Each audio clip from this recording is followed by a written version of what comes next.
El nudo que aprieta sobre tu garganta, las ganas de un grito que ya no se aguantan. El nudo que asfixia a los pueblos del sur, recetas malditas que apagan la luz.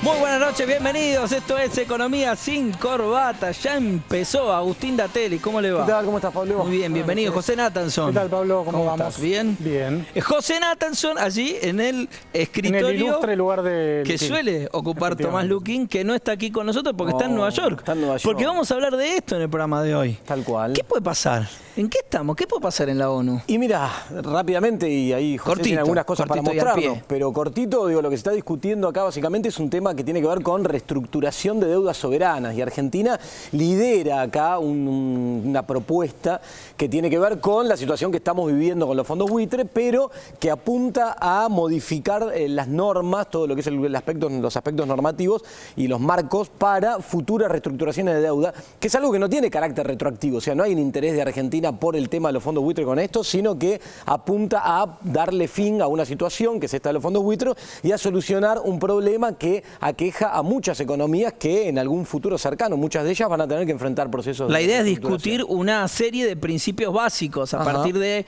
esto Sí, digamos, para ir a discutir la reestructuración de Podríamos deuda. acá en sintetizar, Pablo, adelante. después por ahí lo desarrollamos mejor, pero sintéticamente podríamos decir blindar los procesos de renegociación, reestructuración o canje de deuda de los fondos buitre o de este tipo de fondos especulativos que lo que hacen es comprar deuda a precio de saldo y después reclamar el total, como estamos viendo en Argentina. Como decía recién Agustín, de acá a futuro, digamos, ¿no? Porque ninguna ley es retroactiva, no Claro. sirve para atrás, pero que de acá a futuro, y hay muchos países, después los vamos a mostrar, muchos países, incluso europeos, que están muy interesados en que esto suceda, digamos. Es histórico esto que está por pasar en Nueva York, es muy importante, por eso está allí una parte del equipo de Economía sin Corbata con Tomás Luquín a la cabeza. Estamos en Nueva York, ¿o no? Buenas noches. Hola Pablo, buenas noches, ¿cómo andan por allá? Sí, estamos acá en Nueva York, una ciudad atravesada por un calor agobiante y que está viendo el final del Abierto de Tenis de Estados Unidos, pero nosotros no vinimos acá a Nueva York ni a ver tenis ni a sufrir el calor, sino que vinimos a cubrir un evento en Naciones Unidas, más precisamente en la Asamblea General de Naciones Unidas, donde mañana se van a someter a votación una serie de principios básicos, de lineamientos fundamentales para guiar los procesos de reestructuración de deudas soberanas. Esto que venimos trabajando en Economía sin Corbata desde el principio de nuestro programa es un proyecto que son nueve ideas que buscan limitar el accionar de los fondos buitre, garantizar y facilitar que las partes se sienten a negociar y fundamentalmente esto, facilitar que una reestructuración de deuda exitosa como la que llevó adelante Argentina en 2005 y en 2010 termine de una vez y para todas y permita que los países vuelvan a crecer. El proyecto cuenta con el respaldo y es impulsado por el G77 más China, que tiene ya 134 países. No necesariamente van a votar todos a favor, sino que se espera que más o menos voten 125, 124 países, como fue cuando se aprobó la creación de esta discusión, que se habilitó la discusión de esta creación, de este proyecto, y quienes se oponen son fundamentalmente las economías desarrolladas, los principales centros financieros del mundo. Fundamentalmente, ¿quiénes? Estados Unidos, Inglaterra y Japón. A pesar de esta resistencia, un organismo multilateral como la ONU, donde todos los votos valen uno, aunque algunos tienen más fuerza que otros, se va a poder seguramente aprobar esa discusión mañana en Naciones Unidas, así que a partir de mañana va a haber una serie de principios con los cuales cualquier país como Grecia, ciudades como Panamá, que tengan problemas de insolvencia con sus deudas, tengan una regla, una suerte de mecanismo general para llevar adelante sus reestructuraciones. Así que eso es lo que venimos a cubrir y eso es lo que te propongo, hacer un par de informes y revisar un par de testimonios que vinimos a recabar aquí a Nueva York. Excelente, Tomás, muchísimas gracias. Entonces, en un rato vamos allá a Nueva York con las entrevistas que hizo Tomás. Pero acá en Buenos Aires lo tenemos a José Natanson, como siempre, para ayudarnos a contextualizar. ¿En qué mundo está por pasar esto? Efectivamente, vamos a tratar de usar una metáfora, ya que nos estamos mimetizando acá, Pablo, con los economistas. Vamos a tratar de explicar lo que se está discutiendo y se va a discutir en Nueva York con una metáfora. Supongamos que vos tenés una fábrica de tornillos y la fábrica de tornillos quiebra, cosa que puede pasar porque la administraste mal, etcétera. Vos te declarás en convocatoria, llamás a los acreedores, renegociás la deuda. Hay una ley de quiebras que funciona en la Argentina y en casi todos los países del mundo, en el cual si la mayoría, en general es un porcentaje de 2/3 de esos acreedores, aceptan la renegociación de la deuda que vos le propones, el resto está obligado a aceptar esa renegociación, digamos. Eso es básicamente. La idea es aplicar eso mismo en los procesos de renegociaciones de deudas soberanas de países. Eso es algo importante para entender. El mundo no tiene un gobierno, el mundo es anárquico. Son muchos estados que interactúan entre sí. No hay un gobierno del mundo. Está la ONU, que es lo más parecido a un gobierno del mundo, que es donde se está discutiendo esto, pero no es un gobierno, no hay, hay algunas decisiones vinculantes que muchas veces se aplican, muchas veces no. Entonces, la idea es establecer un marco para que cuando un Estado quiebra, o cuando un país renegocia, se ve obligado a renegociar su deuda, los que no aceptan entrar al canje, como por ejemplo los holdouts, finalmente, y después de que se haya hecho una renegociación, como decía Agustín, exitosa, estén obligados a aceptar las mismas condiciones que los demás. Eso es básicamente lo que se prueba. Y esto afecta a muchos países. Podemos ver la primera placa en donde se ve muy clarito cuáles son los países que han sido en los últimos tiempos demandados por los fondos buitre. Mira, países demandados por los fondos buitre, ahí tenemos Costa Rica, Nigeria, Jamaica, Bolivia, Paraguay, Zambia. Veamos que esto empieza en los años 80 ya, digamos, claro, ¿no?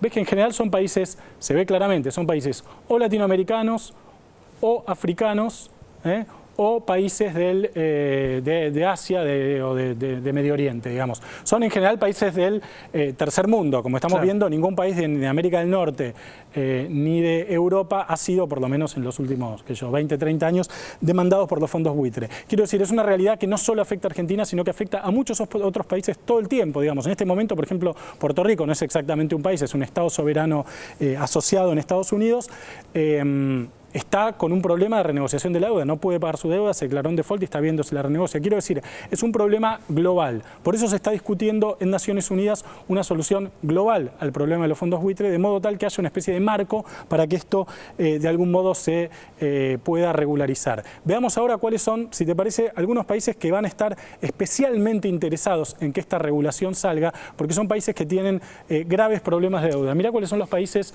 que tienen mayor porcentaje de deuda PBI. Mirá, el primero es Grecia, el segundo Italia, el tercero Portugal, el cuarto Irlanda, el quinto Chipre. Estos son los porcentajes de deuda PBI, es decir, cuánto pesa la deuda en relación al Producto Bruto Interno de cada uno de estos países. Como ves, varios países europeos están a la cabeza de los países que más deben en relación al tamaño que tienen, que me corrija Agustín, ¿no? Pero es eso, digamos. Sí, ¿Cuánto deben en relación a los bienes y servicios que producen durante un año? Quiero decir, es un problema que afecta especialmente al tercer mundo, pero que podría afectar cada vez más a países europeos. De hecho, cuando se renegoció la deuda griega, cuando se hicieron los canjes de deuda griega, se estableció esta cláusula de acción colectiva que se está discutiendo en Naciones Unidas y se les hizo a los nuevos bonistas, digamos, a los que aceptaban el canje de bonos, una cláusula por la cual si la mayoría aceptaba, los demás también tenían que aceptar. Porque justamente el riesgo era que estén demandados por los buitres como todos esos países que vimos en el mapa hace un rato. Y fíjate que justamente lo que se quiere evitar es que un pequeño grupo ponga en vilo un proceso de reestructuración grande de deuda. Fíjate el caso argentino, por ejemplo, como entre el año 2005 y 2010, cuando se realizaron las propuestas voluntarias y se aceptaron, quienes entraron a ese canje fueron el 94% más o menos de los tenedores originales de títulos en default. O sea que solo un 7%, un 93% más o menos entró, solo un 7% del total quedó afuera. Y de ese 7%, una parte muy chiquitita, más chiquitita todavía, son los fondos buitre. Entonces, lo que se intenta evitar es eso, como un pequeño grupo pone en riesgo un proceso de reestructuración exitoso, como fue en el caso argentino. Justamente por eso es muy importante lo que está sucediendo en Nueva York y por eso hay sido una parte del equipo de Economía sin Corbata con Tomás Luquín. Hola Pablo, ¿cómo andan? Bueno, ahora te propongo que veamos dos testimonios, dos entrevistas que hicimos a funcionarios argentinos. Para arrancar, vamos a comenzar con el secretario de Relaciones Económicas Internacionales, Carlos Bianco. Veámosla y ahora volvemos. ¿Cuál es entonces el objetivo de los 9 principios que se van a aprobar mañana? A ver, los objetivos son varios y lo primero que hay que destacar es que esto es un logro histórico por varias razones. En primer lugar, porque esta iniciativa, junto con otras que han tenido lugar en los últimos meses, en el último año, como las cláusulas de acción colectiva que impiden moverse tranquilamente a los fondos buitres a través de su modus operandi de comprar deuda en default para hacer litigios para obtener el total del valor nominal más los intereses. Estas cláusulas de acción colectiva, las leyes antibuitres que se han dictado en el mundo, por ejemplo, en Bélgica, y ahora estos nuevos principios lo que empiezan a hacer es a cambiar la tendencia que existía y que planificadamente los fondos buitres fueron creando un vacío legal, un agujero negro en donde moverse para hacer estos negocios cuasi delictivos que llevan adelante. Entonces, ese es un primer logro a destacar. Además, que esto sea tratado en un foro como la ONU, que es el foro más democrático del mundo, y que sea apoyado por tanta cantidad de países como seguramente veremos el día de mañana que van a estar apoyando particularmente los países en desarrollo, los países emergentes, también es un logro político y diplomático de gran envergadura. Lo que lamentamos es que los países desarrollados no hayan o no vayan a acompañar, no acompañaron la discusión y entendemos que no van a acompañar definitivamente en la votación. ¿Por qué ha sido esta resistencia? Y porque ellos sostienen, obviamente no están en contra de estos principios, que son principios, como dice la resolución, principios básicos para toda reestructuración de deuda, como que las reestructuraciones se tienen que hacer con transparencia, de buena fe, tienen que ser legítimas, tienen que ser sostenibles, se tiene que respetar el derecho de los estados soberanos a reestructurarse de deuda, se tiene que respetar el derecho de las mayorías a reestructurar. Lo que dicen es que este no es el foro para discutir esto, porque esto se trata de un tema económico que no debería ser tratado en la ONU, sino en el FMI. El problema es que después en el FMI, como tienen poder de veto por su mayor porcentaje de voto, bloquean las discusiones sobre este tema. Entonces hay varias razones históricas y políticas y diplomáticas que nos llevan a pensar que esto es un logro justamente histórico. Y puntualmente a partir de ahora, cuando el día de mañana seguramente se aprueben estos 9 principios básicos, ningún juez, ningún griesa del mundo se va a poder hacer el distraído de no conocer todos estos principios que ya están consagrados por el derecho internacional, pero que ahora van a estar compilados, codificados y van a ser adoptados por todos los países de las Naciones Unidas. Muchísimas gracias. Por nada. Y ahora, Pablo, te propongo que veamos la entrevista que hicimos con la embajadora argentina ante Naciones Unidas, Marita Perceval. ¿Cómo ha sido entonces el proceso de construcción del consenso para aprobar el proyecto que se va a discutir mañana? Ha sido entusiasmante, arduo y extenso. Entusiasmante porque, pese a que la Carta de Naciones Unidas da la responsabilidad, la facultad y el poder a la Asamblea General para debatir temas económicos y sociales, nos encontrábamos también aquí con que este poder de debatir la economía y los asuntos sociales había sido secuestrado por aquellos foros u organismos como es el Sistema Financiero Internacional, que bajo una pretendida neutralidad, bajo una explicitada capacidad técnica, imponían desde fuera y sin participación de los estados recetas que los argentinos y las argentinas conocemos muy bien, que no se resolvían los temas económicos, que no se lograba mayor inclusión e igualdad social, sino que se profundizaban las crisis, se fomentaba la exclusión y era un escándalo la pobreza. El proyecto tuvo en sus inicios 124 votos de respaldo. ¿Cuáles son sus expectativas para mañana?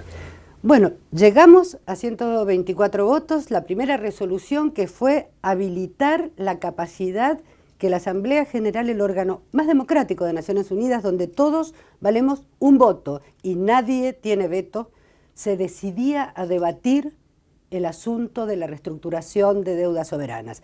Primera resolución. Segunda resolución, con estos 124 votos que decidimos cómo lo íbamos a hacer, creando un comité ad hoc para preparar allí una propuesta a ser considerada por el conjunto de la membresía. Ayer tuvimos una reunión con la presencia del señor canciller, con Héctor Timerman, en el G77 y China. Ustedes saben, 134 países, el mundo en desarrollo, que respaldó una vez más unánimemente esta resolución que va a ser tratada el 10 de septiembre en la Asamblea. Por cábala, en el fútbol, en la vida y en las votaciones de Naciones Unidas, no doy número, pero expreso con total contundencia que Argentina no está sola, que esto que Argentina, por decisión de la presidenta, se animó a plantear aquí en Naciones Unidas es algo que todos los países en desarrollo y desarrollados estaban esperando para hacer de los procesos de reestructuración de deuda soberana procesos más transparentes, equitativos, justos, que no queden a la saga de los piratas del mundo financiero, ni de la ley del más fuerte, ni de esta codicia irrefrenable de los fondos buitres. Muchas gracias, embajadora. A ustedes. Nos despedimos hasta la semana que viene desde aquí de Nueva York, cuando prometo estar en el piso con todas las entrevistas que hicimos acá en Naciones Unidas. Muchísimas gracias, Tomás. Bueno, eso es lo más importante. La semana que viene vamos a tener acá todo lo que suceda en Naciones Unidas con este tema. Sí, efectivamente, el próximo programa seguramente lo desarrollaremos, pero me parece que también es interesante subrayar la astucia de llevar este tema a Naciones Unidas y no a lo que uno pensaría que es su ámbito natural, que es el Fondo Monetario, digamos, claro, ¿no? Hay ahí, me parece, una astucia geopolítica, uno podría decir, del gobierno de plantear este tema en este lugar y no en el otro, que es lo que querían algunos otros países. Me parece que seguramente en el programa que viene lo hablamos, pero también habla de cómo se está reconfigurando el mundo y la arquitectura financiera internacional. Es por lo menos una primera batalla que perdieron los buitres, seguro, digamos, porque sin duda ellos querían que sea en el Fondo Monetario y en el Internacional. marco de una serie de apoyos que va recibiendo Argentina, incluso hasta en el G77 y otros ámbitos internacionales que han apoyado muy fuerte esta posición que la Argentina está teniendo, y cómo se demuestra el liderazgo en un tema muy relevante para el mundo y la inserción internacional de Argentina. Esto lo marco porque desde algunos sectores en el ámbito local a veces se intenta instalar la idea de que Argentina está fuera del mundo o este tipo de cosas, y sin embargo lideramos la discusión y las propuestas en un tema tan relevante como es este de las reestructuraciones de deuda. Muy bien, este programa acá tiene un corte, y tiene un corte también temático, porque hasta acá llegamos con este tema de la discusión en la ONU. El próximo programa se lo vamos a dedicar completo con todo lo que traiga Tomás, pero este programa sigue. En este estudio en minutos va a estar Cristian Girard, presidente de la Comisión de Valores. Con él vamos a hablar de una serie de medidas que se han tomado de apoyo a las pymes. Y tenemos mucho más, la entrevista de Alejandro Olina, Axel Kicillof, Economía sin corbata para ustedes. Un corte muy chiquitito y ya seguimos.